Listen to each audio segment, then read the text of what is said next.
अस्सलामुअलैकुम students of class 8। आज हम अपना चैप्टर वेक्टर्स कंटिन्यू करेंगे।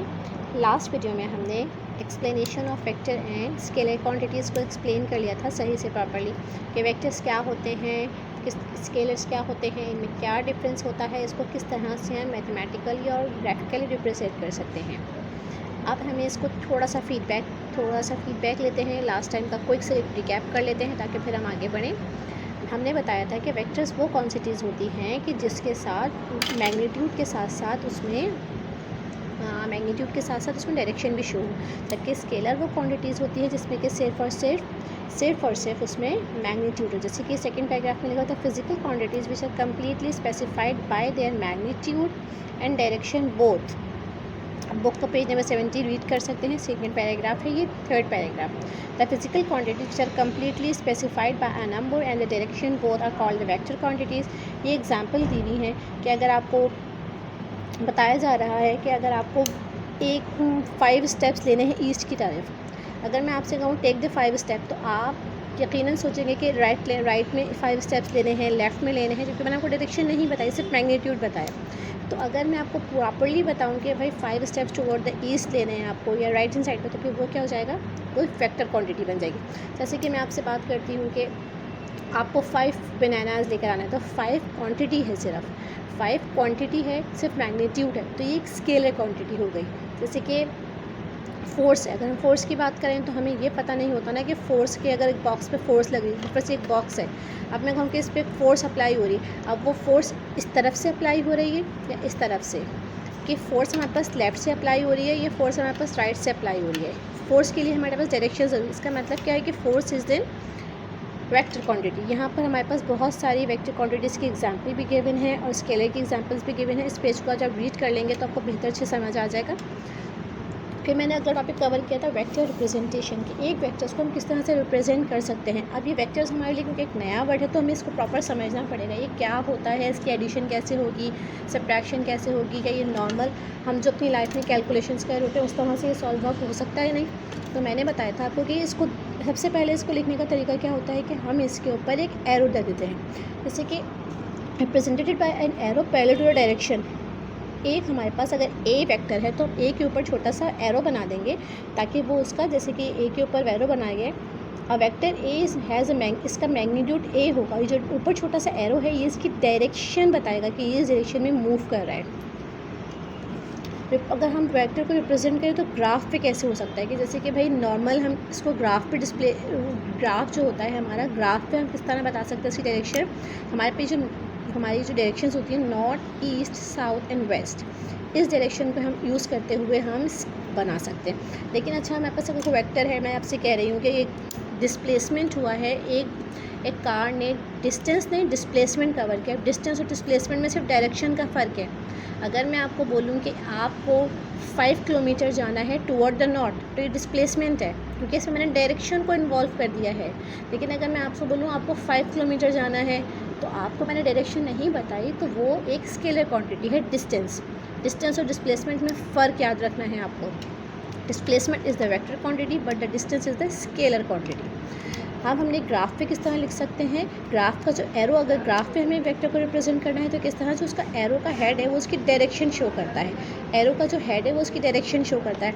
लेकिन अगर ये देखें आपको suppose a person moves the distance of 50 kilometre, अब आप 50 किलोमीटर को अपनी ग्राफ बुक पर ड्रॉ नहीं कर सकते। 50 किलोमीटर बहुत बड़ा सा स्पेस रास्ता होगा, किलोमीटर्स है क्योंकि वो, तो उसके लिए आपको क्या करना होगा, हमें उसको चेंज कर लेना होगा। किस में चेंज कर लेना होगा, जैसे 50 किलोमीटर्स है तो हमने 1 सेंटीमीटर को 1 किलोमीटर, यानी जो हमारे स्केल में 1 सेंटीमीटर होता है ना, उसको हमने कह दिया 10 किलोमीटर दिखा रहा है। तो हमने एक जैसे समझिए कि हमारे पास जो 50 किलोमीटर्स का जो इतना बड़ा सा रास्ता है उसको हमने स्मॉल कर दिया। कैसे, हमने बोल दिया 1 सेंटीमीटर जो है वो 10 किलोमीटर के बराबर है। यानी अगर हमारे ग्राफ पे 1 सेंटीमीटर का मार्क है तो बेसिकली 10 किलोमीटर का है। तो अगर 50 किलोमीटर का होगा तो 5 सेंटीमीटर की लाइन डलेगी, तो हमें वो ड्रॉ करना आसान हो जाता है कि इतने बड़े डिस्टेंस को हम ड्रॉ नहीं कर सकते। 50 किलोमीटर, 100 किलोमीटर्स, ये हमारे पास आगे जो प्रॉब्लम्स में आएंगे तो हम नहीं कर सकते। हम इसके लिए छोटा सा स्केल चूज़ कर लेते हैं कि भाई 50 किलोमीटर से, तो हमने क्या कर लिया, 1 किलोमीटर को 10 किलोमीटर को 1 सेंटीमीटर रख लिया। तो अगर हमारे पास 50 किलोमीटर है तो हम 5 सेंटीमीटर की लाइन ड्रॉ करेंगे। इस तरह से इस सेकंड पैराग्राफ में यही एक्सप्लेनेशन है। आपको बुक रीड ज़रूर करनी है ताकि मेरी एक्सप्लेनेशन आपको ज़्यादा अच्छे से समझ आए। अच्छा, हमारा अगला टॉपिक है multiplication of vectors bye a number. अब हमें ये पढ़ना है कि एक मल्टीप्लिकेशन, अगर एक वेक्टर को हम नंबर से मल्टीप्लाई करें तो क्या होता है। When a vector is multiplied by a number it remains a vector. अगर हम किसी, सबसे पहले हमने आपको ये बात बता दी कि अगर हम किसी वेक्टर को नंबर से मल्टीप्लाई करेंगे तो वो वेक्टर ही रहेगा। ऐसा नहीं होगा कि वो नंबर से मल्टीप्लाई होने के बाद अपनी वो खो दे और स्केलर बन जाए, नो, बल्कि वो होगा, उसकी डायरेक्शन जो होगी वो ओरिजिनल वेक्टर्स की तरह रहेगी, यही रहेगी डायरेक्शन उसकी सेम रहेगी, उसका मैग्नीट्यूड चेंज हो जाएगा। जैसे कि अगर मैं आपसे कह रही हूँ फोर्स की बात कर रही हूँ, एक वेक्टर है फोर्स का, तो हमने बोला वो 2 सेंटीमीटर है। अगर हमने बोला कि उसको हम मल्टीप्लाई कर रहे हैं एक अनदर वेक्टर से जो कि 4 सेंटीमीटर है, तो वो 2f है। तो इनका रिज़ल्ट, इनका क्या बनेगा, एक वेक्टर है हमारे पास, एक वेक्टर है f 2 सेंटीमीटर। अब मैं कह रही हूँ कि इसको डबल कर दें। डबल का मतलब क्या है, इसको 2 से मल्टीप्लाई कर दें तो ये 4 सेंटीमीटर हो गया। मैं कहूँगी इसको हाफ़ कर दें तो ये 1 सेंटीमीटर हो गया, हाफ फोर्स हो गई। इस तरह से ये देखें, एक वेक्टर है अगर हमारे पास 9 सेंटीमीटर का, 9 सेंटीमीटर का एक वेक्टर है और मैं कहती हूँ कि इसको हम 7 से मल्टीप्लाई करूँ तो 9 7 से क्या होता है 63, तो वो 63 हो जाएगा। नंबर्स मल्टीप्लाई होंगे, डायरेक्शन मल्टीप्लाई नहीं होगी। इसी के मुकाबले में नेगेटिव ऑफ वेक्टर क्या है, ये मैंने थोड़ा सा यहाँ लिख दिया ताकि आपको आसानी हो। A vector having same magnitude but opposite direction, ऐसा वेक्टर जिसकी डायरेक्शन सेम हो। जैसे कि यहाँ आपको एक ग्राफ दिया हुआ है, ग्राफ का मतलब है ये ऊपर जो वर्टिकल लाइन कहलाती है ग्राफ पे, ये वाई एक्सिस कहलाती है, और जो हॉरिजॉन्टल लाइन कहलाती है ये एक्स एक्सिस। ये जो हमारा एक्सिस है ये एक्स एक्सिस है, ये वाई एक्सिस है, ये यूनिवर्सल एक्सिस होते हैं। जब भी हम ग्राफ की बात करते हैं तो हम इस तरह से करना पड़ता है। सेंटर का पॉइंट ओ कहलाता है। हमने बोला कि एक हमारे पास वेक्टर है, वेक्टर का नाम है ओ ए। ये ओ ए, इसका जो मैग्नीट्यूड है 4 सेंटीमीटर है, ये 4 सेंटीमीटर का एक वेक्टर है। लेकिन अगर हमें इसका नेगेटिव वेक्टर होगा तो नेगेटिव वेक्टर होगा 4 सेंटीमीटर का, इक्वल इन लेंथ होगा, मैग्नीट्यूड सेम होगा, बट डायरेक्शन अपोजिट हो जाएगी। ये इस डायरेक्शन में है तो ये वाला इस डायरेक्शन में हो जाएगा। हमें ये पता चला नेगेटिव वेक्टर कौन सा होता है, जिसकी सेम मैग्नीट्यूड हो बट डायरेक्शन अपोजिट हो, वो वेक्टर कहलाता है नेगेटिव वेक्टर। अच्छा, जैसे कि हम वेक्टर को ए से रिप्रेजेंट करते हैं तो इसको -a से रिप्रेजेंट करेंगे। अगर हम वेक्टर को ए से रिप्रेजेंट करते हैं तो इसको -a से रिप्रेजेंट करेंगे। और पिक्चर में समझ आ जाएगा, ये वाई एक्सिस है क्योंकि ग्राफ पे शो करने के लिए हमें ये 2 लाइंस हमारे पास मस्ट होती है। ये वाई एक्सिस है, ये एक्स एक्सिस है। ये हमने सपोज करा कि एक वेक्टर हमने 4 सेंटीमीटर का ड्रॉ करा, ये एक ए वेक्टर। अब इसका नेगेटिव वेक्टर क्या होगा, सेम इतना ही बड़ा होगा, बस डायरेक्शन अपोजिट होगी। अच्छा, एडिशन किस तरह होती है वेक्टर्स की। अब हमने जब वेक्टर पढ़ा तो हमें ये भी पता होना चाहिए ना कि वेक्टर मल्टीप्लाई कैसे होते हैं। हमने बता दिया भाई जिस नंबर से मल्टीप्लाई होते हैं मैग्नीट्यूड में फ़र्क आता है, डायरेक्शन सेम रहती है। अब नेगेटिव ऑफ वेक्टर क्या होता है, वो वेक्टर जिसके मैग्नीट्यूड सेम हो बट डायरेक्शन अपोजिट हो, वो नेगेटिव वेक्टर कहलाता है। अब वेक्टर्स को ऐड कैसे करेंगे, हमें क्या करना है कि अगर हमारे पास 3 वेक्टर्स हैं तो हमें उनको इस तरह से ऐड करना होता है कि उनकी हेड टू टेल रूल के तहत। हमारा हेड टू टेल रूल क्या होता है, हमारा जो वेक्टर्स को ऐड करने का तरीका होता है, जब भी हम इसको ग्राफिकली ऐड करते हैं तो हम एक मेथड को अप्लाई करते हैं, उस मेथड को कहते हैं हेड टू टेल। इसमें क्या होता है कि एक वेक्टर की जो आपका हेड होता है, जैसे कि हमने 3 वेक्टर सपोज कर लिए। एक वेक्टर है हमारा ये v1, ये कितना बड़ा है हमें ये नहीं बताना, अब इसे समझ लें। अब v2, ये कॉपी वर्क नहीं है, ये एक्सप्लेनेशन है, समझ आप सही से लेंगे तो लिख आराम से पाएंगे। You can do your work by your self if you have got understand very well. v1, v2, v3 हमारे पास 3 वेक्टर्स हैं, हमें उनको ऐड करना है। ऐड करने का रूल मैंने आपको क्या बताया, हेड टू टेल, यानी कि जो फर्स्ट वाले का हेड है उससे आप, ये v1 वेक्टर है, फर्स्ट वाले के हेड से आप सेकेंड वाले के टेल को मिला दें, ये v2 बन गया। इसके हेड से आपने इसकी टेल को मिला दी, यही आपने काम करना है v3 के लिए। v3 इसके हेड से अगले वेक्टर की टेल मिला दी, ये बन गया v3। तो हमारा जो आंसर वाला वेक्टर होगा v, वो क्या बनेगा, v1 + v2 + v3। ये हमारा आंसर वाला वेक्टर रिजल्टेंट वेक्टर कहलाता है। अब रिजल्टेंट वेक्टर की डेफिनेशन क्या होती है? रिजल्टेंट वेक्टर की डेफिनेशन होती है a vector whose effect is the same as the combined effect of the given vector is called a resultant vector। ऐसा वेक्टर जिसमें कि तमाम वेक्टर्स का असर मौजूद हो, तमाम वेक्टर्स का रिजल्ट हो, वो कहलाता है resultant vector. A vector whose effect is same as the combined effect of the vector is called a resultant vector। Suppose two vectors a and b, तो उनका रिजल्टेंट क्या होगा? r is equal to a plus B.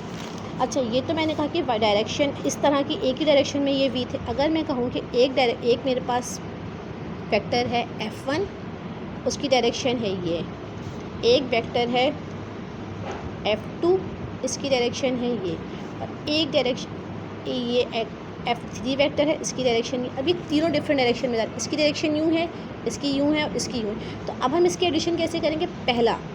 ये पहला vector है हमारा f1, ये हमने ड्रॉ करा। अब इसकी टेल, इसके हेड से सेकंड वाले के टेल को ड्रॉ कर देंगे। ये यहाँ से ड्रॉ हो गया ऐसे, तो ये बन गया हमारा वेक्टर f2। अब इसी के पॉइंट से बन गया f3, यानी जो हमने जहाँ से अपना लास्ट वेक्टर को ख़त्म करना है उसी पॉइंट से नेक्स्ट वेक्टर को ज्वाइन कर देना है। f1, f2, f3 ये तीन वेक्टर्स अलग अलग थे। जब इनको एडिशन की तो हेड टू टेल रूल के तहत फर्स्ट का आपको हेड है तो उस पर अगले नेक्स्ट वन का टेल होगा, इस वाले का हेड होगा तो नेक्स्ट की टेल होगी। अच्छा, इसका रिजल्टेंट का मतलब है कि आंसर आखिरी जो हमारा फर्स्ट वेक्टर की टेल है, फर्स्ट वेक्टर की ये क्या है? टेल, और ये क्या है? लास्ट वेक्टर का हेड। इनको आपस में हम मिला देंगे तो ये हमारा बन जाता है R, the resultant vector. Basically यही हमारा आंसर होता है। तो ये हमारा हो जाएगा R resultant vector. Resultant vector की डेफिनेशन मैंने आपको बता दी थी क्या?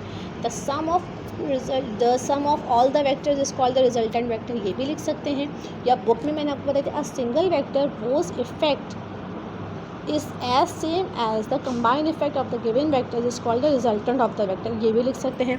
नेगेटिव वेक्टर भी मैंने आपको उसमें a vector having same magnitude but opposite direction is called, ये माइनस ए से डिनोट करते हैं। यानी कि अगर वेक्टर हमारा ए है तो उसको डिनोट किससे करेंगे? ज़ाहिर करते हैं माइनस ए से।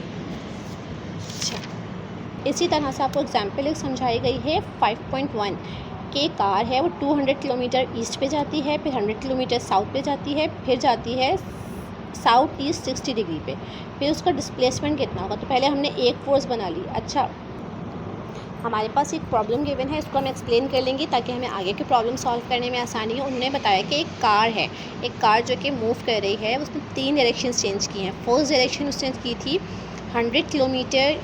200 किलोमीटर वेस्ट, सेकेंड की थी 100 किलोमीटर साउथ, और फाइनली उसने 60 डिग्री से साउथ टू ईस्ट करी। सबसे पहले हमें जब हम कॉपी, क्योंकि हमने बताया कि हमारा जो कॉपी का पेज होता है वो स्मॉल होता है और जो ट्रैवलिंग होती है रोड की वो बहुत बड़ी होती है, तो हम उसको अपने स्केल के हिसाब से छोटा कर लेते हैं। जैसे कि जहाँ पे हमने क्या कर दिया, 50 किलोमीटर्स को हमने 1 सेंटीमीटर बना दिया है। क्या कर दिया? हम कह रहे हैं कि जब हम 1 सेंटीमीटर की लाइन ड्रॉ करेंगे ना तो बेसिकली 50 किलोमीटर्स को शो कर रही होगी। अब हमारे पास जो पहला वेक्टर है, पहला वेक्टर क्या है? 200 kilometers 200 kilometers west, 200 kilometer west, इसका मतलब है 50 के इक्वल है 1 सेंटीमीटर, तो ये बनेगा 4 सेंटीमीटर का। कैसे? 50 multiply by 4 is equal to 200। सही। अगला हमारे पास वेक्टर कितना है? 100 किलोमीटर है, तो वो होगा 2 सेंटीमीटर। 150 किलोमीटर है तो वो होगा 3 सेंटीमीटर। यानी हमें इस तरह से ड्रॉ करने। अब ये स्केल हमें कैसे पता चला? ये हमें ऐसे पता चला, ये हमने खुद बनाना होता है। साउथ ईस्ट, ये मैं डायरेक्शन भी लिख दूँ ताकि आपको समझ आ जाए। ये हमें स्केल खुद बनाना पड़ता है कि ये कितना है। तो हमने 50 किलोमीटर्स को 1 सेंटीमीटर रख दिया। हो सकता है अगर आप ये स्केल ना रूल करें, अगर आप ये चाहें कि भाई मैं तो चाहता हूँ 100 किलोमीटर हो 1 सेंटीमीटर के बराबर में, तो आपका ये स्केल अलग होगा। तो आपका ये 100 किलोमीटर अगर 1 के बराबर तो ये आपका 2 बन जाएगा। ये हमने कन्वीनियंट के हिसाब से अपने बना लिया। अच्छा, तो अब पहली हमारे पास क्या है? अच्छा, यहाँ पर हमें छोटी सी यहाँ पर डायरेक्शन बना ली होती है। यहाँ पर हमारी नॉर्थ डायरेक्शन है, ये हमारी 4 डायरेक्शन होती है, north, east, west and south. ये हमारी डायरेक्शंस है, इससे हमें आसानी हो जाएगी। तो मैंने आपको क्या कहा था कि हमारा फर्स्ट वेक्टर जो हमारा था वो बताया गया था 200 किलोमीटर वेस्ट, यानी फर्स्ट जो वेक्टर है ये वाला, ये गया है 200 किलोमीटर वेस्ट, ये पहला वेक्टर है 200 किलोमीटर वेस्ट। 200 किलोमीटर का मतलब ये लाइन कितने की बनेगी, 4 सेंटीमीटर की। नेक्स्ट वेक्टर कितना है, 100 किलोमीटर साउथ। ये क्या था हमारे पास, ये डायरेक्शन क्या थी, ये डायरेक्शन क्या थी हमारे पास, ये डायरेक्शन थी हमारे पास वेस्ट। हम यहाँ से शुरू होकर वेस्ट पे गए, अब उन्होंने कहा नॉर्थ, तो अगला जो वेक्टर बनेगा उसकी डायरेक्शन क्या होगी, नॉर्थ उसकी डायरेक्शन होगी, और होगा कितना, 2 सेंटीमीटर। 2 सेंटीमीटर क्यों होगा, क्योंकि हमने स्केल से इसको कन्वर्ट कर लिया है। अगले वेक्टर में उन्होंने हमसे कहा है कि जो थर्ड वेक्टर होगा, ये 2 वेक्टर है, एन मिटा दें, नॉर्थ के लिए लिखा था मैंने, कन्फ्यूज़ हो जाएंगे आप लोग, ये वेक्टर 2 है। अच्छा, थर्ड वेक्टर क्या है, थर्ड वेक्टर पर उन्होंने एक डायरेक्शन बोल दी है साउथ ईस्ट 60 डिग्री। क्वेश्चन में देखेंगे तो पता साउथ ईस्ट 60 डिग्री, यानी वो स्ट्रेट नहीं गया, उसने थोड़ा सा एंगल बना लिया। तो यानी कि वो जो स्ट्रेट लाइन होती है ना हमारी डी की, जो हमारी डी की स्ट्रेट लाइन होती है, उसने 60 डिग्री वहाँ से 60 डिग्री गया है किस डायरेक्शन में, थर्ड वेक्टर किस डायरेक्शन में गया है, नॉर्थ साउथ ईस्ट। साउथ पे ही था, साउथ से ईस्ट की तरफ गया, लेकिन स्ट्रेट जाता तो हम यूँ, उन्होंने स्ट्रेट के उन्होंने एंगल बता दिया, भाई इस एंगल से गया ये, तो हमने यहाँ पे एंगल कर दिया, ये है 3 सेंटीमीटर। अब जब हम इन सारे एंगल्स को मिलाएंगे तो हमारे फर्स्ट इनका हम जब हमें सॉल्व करने के लिए हमने कहा था कि हम हेड टू टेल रूल के तहत इसको हेड टू टेल रूल के अकॉर्डिंग इसको ऐड करेंगे। फर्स्ट वेक्टर है हमारा, 1 वेक्टर को देखेंगे वो यहाँ पे आएगा एज इट इज़ 4 सेंटीमीटर। इसकी हेड से हमें अगला वाला वेक्टर ज्वाइन करना है जो कि 2 है, ये रहा 2 वेक्टर, ये है 2 सेंटीमीटर। अब थर्ड वेक्टर जो था, थर्ड वेक्टर हमारा बेसिकली थोड़ा सा एंगल की फॉर्म में था, तो ये यहाँ से एंगल की फॉर्म में जाएगा। This is the third vector, ये है हमारे पास 3 सेंटीमीटर का। ये पहला वेक्टर ड्रॉ करा 4 सेंटीमीटर, सेकेंड वेक्टर ड्रॉ करा 2 सेंटीमीटर, थर्ड वेक्टर ड्रॉ करा 3 सेंटीमीटर। अब हमें इसका रिजल्टेंट कैलकुलेट करना होता है, तो मैंने आपको क्या बताया था, रिजल्टेंट के लिए हम फर्स्ट वेक्टर की टेल से लास्ट वेक्टर की हेड को ज्वाइन कर देंगे और यहाँ पर एक एरो बना देंगे। ये हमारा हो गया basically resultant vector. First vector की टेल से लास्ट वेक्टर तक हमने एक हेड बना दिया, ये हो गया हमारा रिजल्टेंट वेक्टर, तो जो कि हमारा बेसिकली आंसर होगा। अब आप जब इसको मेजर करेंगे ये आएगा 5.2 सेंटीमीटर, ये हमारा आंसर है। तो अगर हमें एडिशन के तहत, अगर हमें एडिशन करके हमें बताना हो वेक्टर्स को, तो हम इस तरह सॉल्व करेंगे। पहले हम एक स्केल ड्रॉ करेंगे कि भाई हम इतनी बड़ी किलोमीटर्स को नहीं शो कर सकते, तो हम उसको छोटे स्केल पर ले आएंगे। फिर हम एंगल्स यहाँ पे डायरेक्शंस बताएंगे, फिर हम सेपरेट एंगल ड्रॉ करेंगे, जैसे कि बुक में आपके पास हुआ है, पहला ड्रॉ हुआ है आपके पास वेक्टर, फिर सेकेंड, फिर थर्ड, फिर उनको एक तरह से एक ही डायग्राम में, और ये रिजल्टेंट वेक्टर है। रिजल्टेंट वेक्टर से मतलब है क्या, वो वेक्टर जो कि फर्स्ट की हेड, फर्स्ट की टेल से लास्ट के हेड तक हो। यहाँ पर ये हमारा रिजल्टेंट, इसको हम मेजर करके आंसर बना देंगे। इसी तरह से मैं नेक्स्ट आपको करा रही हूँ ट्रिग्नोमेट्रिक रेशियोज़। ट्रिग्नोमेट्रिक रेशियोज़ क्या होते हैं, जब भी हम वेक्टर्स इस तरह मूव करें कि ट्रायंगल बना लें, वेक्टर्स की ऐसी मूवमेंट जो कि ट्रायंगल बना ले, तो वो कहलाती है ट्रिग्नोमेट्रिक रेशियो। यहाँ पर आपको एक राइट एंगल ट्रायंगल अगर हम जब भी हमारे वेक्टर्स बनाएंगे तो हम उसको ट्रिग्नोमेट्रिक रेशियो से करेंगे। ट्रिग्नोमेट्री बेसिकली एक फिजिक्स की ब्रांच है जिसमें हम ट्रायंगल्स के हवाले से फार्मूलाज़ को डील करते हैं और ट्रायंगल्स के फार्मूलाज़ लगाते हैं। ट्रिग्नोमेट्रिक रेशियोज़ में हमने क्या करना है, एक राइट एंगल ट्रायंगल लेना। राइट एंगल ट्रायंगल कौन सा होता है, सबसे पहले आपको ये पता होना ज़रूरी है। अगर आप इस पिक्चर को बुक की गौर से देखें तो आपको इसमें एंगल 90 डिग्री का मेंशन है। ऐसा ट्रायंगल जिसका एक एंगल 90 डिग्री हो वो कहलाता है राइट एंगल। बाकी एंगल्स कितने भी हों हमें इससे मतलब नहीं है। अच्छा, ये जो हमारे पास ओ सा बना हुआ है, इसके अंदर एक लाइन है, ये कहलाता है थीटा।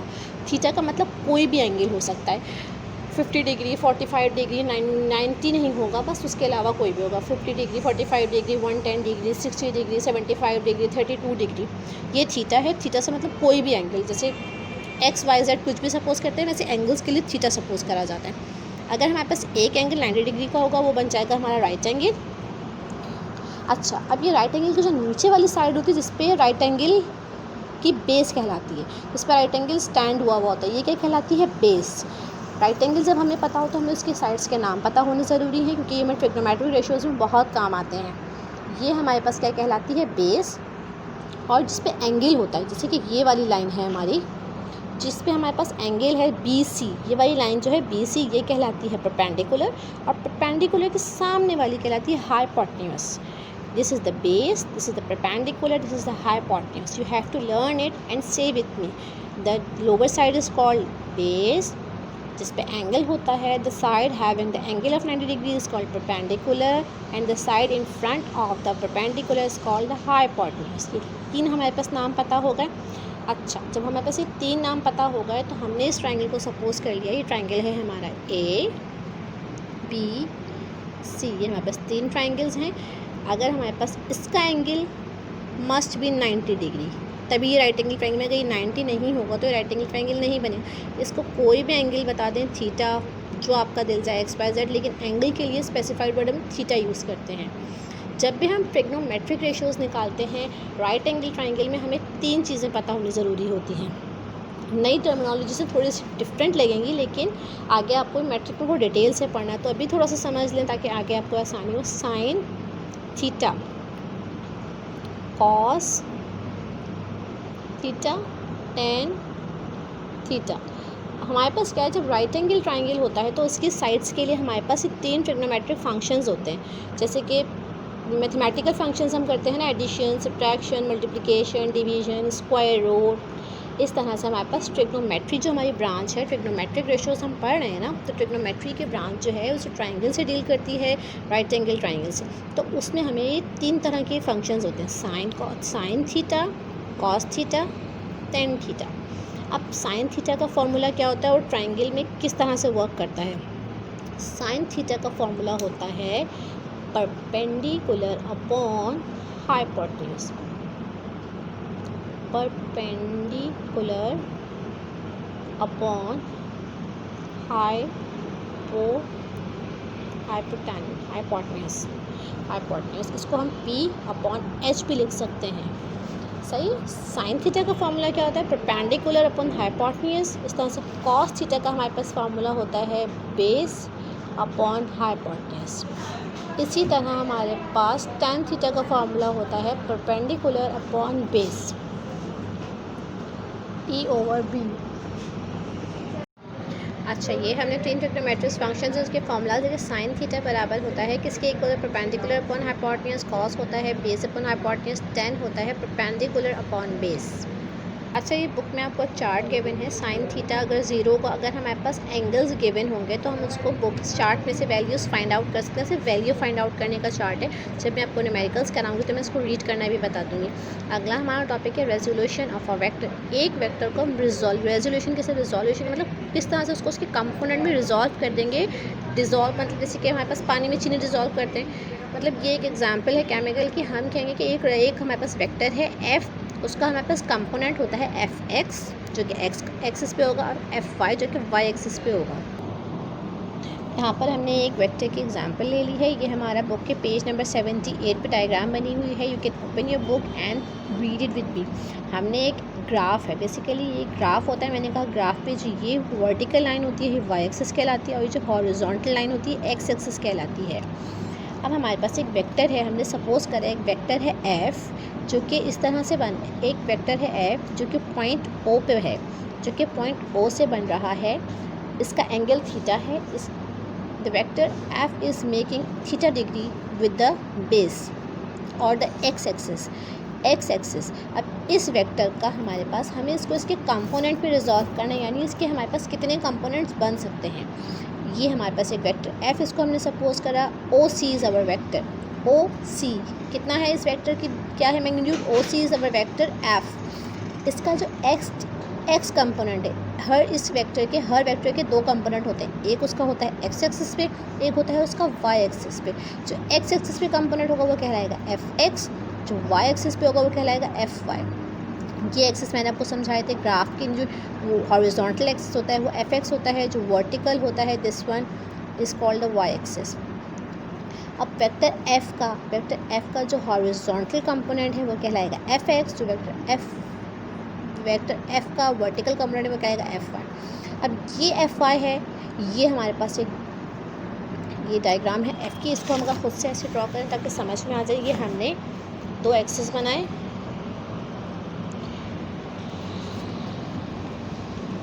ये हमने एक वाई एक्सिस शो करा और यहाँ पर हमने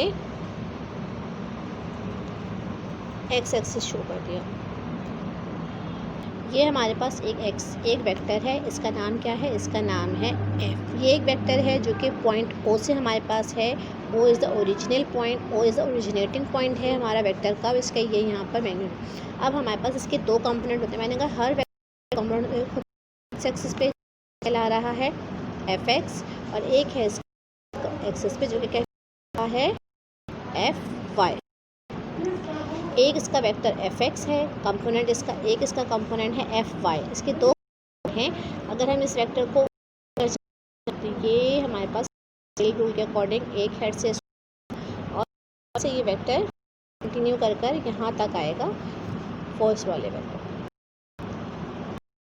अब ये वाला पोर्शन हमारा, ये वाला पोर्शन जो था ये, तो ऊपर वाली लाइन भी इतनी ही, ये भी एफ, ये वाला पोर्शन एफ वाई था, क्योंकि वाई एक्सिस पे मैंने कहा था अगर जो पोर्शन जो हमारे पास वाई एक्सिस पे इस वो एफ वाई कहलाएगा, एफ का कंपोनेंट जो एक्स वो कहलाएगा।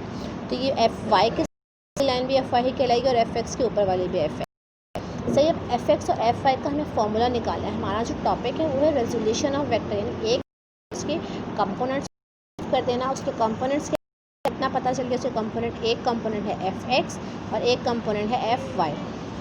एक कंपोनेंट है उसका एक्स जो कि एक्स एक्सिस पे, और एक कंपोनेंट है एफ वाई जो एक्सिस पे। हमारे पास इसका एक्स एक्सिस वाला कंपोनेंट एफ एक्स के वाला वाई वाला के। अब इसको उसके कंपोनेंट्स करेंगे। फॉर्मूला, फर्स्ट फॉर्मूला होगा थीटा। इस तरह से हम लगाएंगे। एफ एक्स के लिए हम फॉर्मूला क्या लगाएंगे, एफ एक्स फॉर्मूला लगाएंगे कॉस का, कि मैंने आपको बताया था कि हमारे पास ट्रिग्नोमेट्री तो उसमें जो फार्मूलाज होते हैं, तो हमने एफ एक्स के कॉस का फॉर्मूला लगाया। हमें इस वेक्टर को इसके कंपोनेंट में रिजॉल्व करना है। इस वेक्टर का इधर का कंपोनेंट एफ एक्स है और ये वाला जो कंपोनेंट है ये कहलाता है एफ वाई। मैंने दूसरी जगह ड्रॉ कर लिया, वहाँ पे जगह पे स्पेस नहीं थी सॉल्व करने की। तो हमने एक्स एक्सिस के लिए, एक्स कंपोनेंट के लिए फॉर्मूला लेना है कॉस थीटा। कॉस थीटा का मैंने आपको फॉर्मूला क्या बताया था, base upon hypotenuse. Base upon hypotenuse formula होता है। अब यहाँ पे बेस किसके इक्वल है, बेस पर गए, this is the base. Base किसके इक्वल है, एफ एक्स के इक्वल है। बेस कितने इक्वल है, इसको इस तरह भी सॉल्व कर सकते हैं। एक और मैं ऑप्शन तरीके से बता सकती हूँ। बेस किसके इक्वल है, इसको हटा दें। बेस किसके इक्वल है, ये बेस कहला रही है। बेस किसके इक्वल है, ओ ए अपॉन हाइपोटेन्यूज किसके इक्वल है, ओ सी। कॉस थीटा हमारे पास सही ये है। अब ये कॉस थीटा मतलब क्या है, ये हमारे पास वेक्टर, वेक्टर किसके इक्वल है, सही। कॉस थीटा अपनी जगह पे रहा। हमने ये बेस की जगह, बेस हमारे ओ ए कहाँ है, ओ ए है एफ एक्स के बराबर, और O C, this is the point O and this is the point C, ये किसके बराबर है, एफ एक्स। कॉस थीटा अपनी जगह पे रहा, ओ ए की जगह पे हमने एफ एक्स लिख दिया, और ओ सी की जगह पर हमें, ओ सी की जगह पर एफ वाई एफ लिखना है। ओ सी हमारा है, ये ओ पॉइंट है। ओ से सी तक का वेक्टर हमारा किसके इक्वल है, ओ से सी तक का है एफ, और ओ से ए तक का है एफ एक्स। हमने वैल्यूज़ पुट करी तो हमारे पास एफ एक्स कैलकुलेट करना है। एफ एक्स अपनी जगह पे रहा, एफ इसके नीचे चला गया, हो गया F cos theta.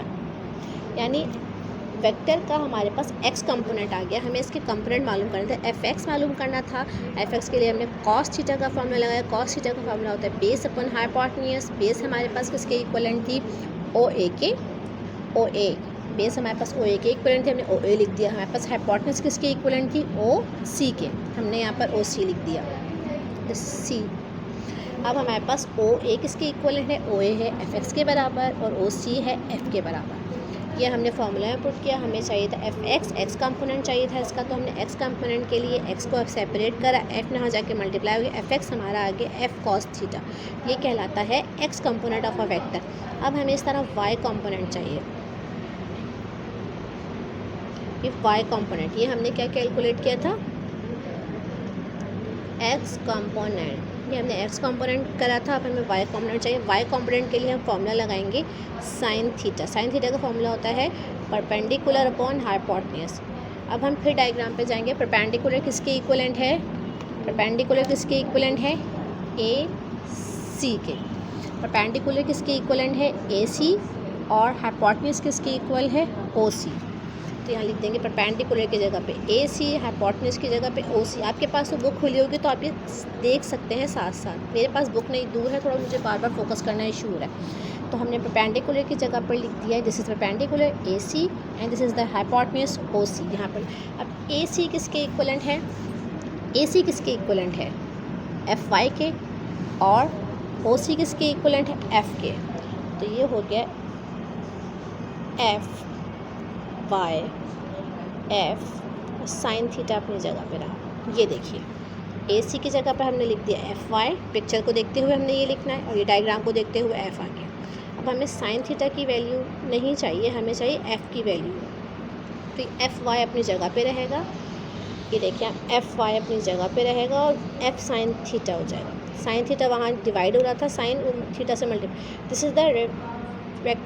This is the Y component. ये X कंपोनेंट निकाला था हमने पहले F sine theta, F cos theta. FX component था F cos theta, FY component है। यानी हमारे पास एक वेक्टर के दो X cos theta, FX is equal to F cos theta, FY is equal to F sine theta. एक दफ़ा कोई प्रिक्वेयर दे देती हूँ ताकि डायग्राम को देखते ताकि समझ आ जाए। हमें एक वेक्टर को रिजॉल्व करना है उसके कंपोनेंट्स में। अब हमें ये नहीं पता ना कंपोनेंट्स क्या होते हैं, लेकिन हमने ये समझाना है आपको कि एक वेक्टर के दो कंपोनेंट होते हैं, एक होता है x एक्सिस पे और एक होता है y एक्सिस पे। जो x एक्सिस पे होगा वो होगा fx, जो y एक्सिस पे होगा वो होगा fy। ये यूनिवर्सल ग्राफ के दो एक्सिस होते हैं x और y, इसमें हम चेंजिंग नहीं। ये हमारा पॉइंट O है, यहाँ से हमारा वेक्टर ओरिजिनेट कर रहा है, यहाँ से वेक्टर स्टार्ट हो रहा है। ये fx है एक वेक्टर, ये इसका x कंपोनेंट है, ये इसका y कंपोनेंट है fy। अब ये जितना इक्वल है उतना ही ये भी इक्वल है। हमने पॉइंट्स के नाम दे दिए O A C B, ये हमने नेमिंग कर दी। अब हमने कंपोनेंट्स के लिए fx के लिए हमने x कंपोनेंट के लिए cos थीटा का फार्मूला लगाया, fx के लिए हमने cos थीटा का फार्मूला लगाया। cos थीटा के फार्मूले में आता है बेस अपॉन हाइपोटेन्यूज। बेस हमारे पास किसके इक्वल है OC, बेस किसके इक्वल है OA, बेस किसके इक्वल है OA, और हाइपोटेन्यूज किसके इक्वल है OC। बेस की जगह पे OA लिख दिया, हाइपोटेन्यूज की जगह पे OC। OA बेसिकली FX है और OC F है। हमें चाहिए FX, X कंपोनेंट, X को अपनी जगह पे रखा, ये वहाँ पे डिवाइड हो रहा है दिस पर, तो ये हम इज इक्वल टू किस वजह के मल्टी F कॉस थीटा। इस तरह Y कंपोनेंट के लिए साइन थीटा का फॉर्मूला लगाना, परपेंडिकुलर अपॉन हाइपोटेन्यूज। परपेंडिकुलर हमारे पास AC है, देन OC हमारे पास हाइपोटेन्यूज है। AC FY के बराबर है, ये F के। हमें बेसिकली FY की वॉल्यूम करते हैं, FY अपनी जगह पे रहा, ये F इधर चला गया, F साइन थीटा हमारा आंसर हो गया। This is called the resolution of the vector. Next में मैं आपको इंशाल्लाह एक टॉपिक कराऊंगी that is called the composition of vector by rectangular method. Composition of vector by rectangular method करा के न्यूमेरिकल सॉल्व करवा दूँगी। Thank you students.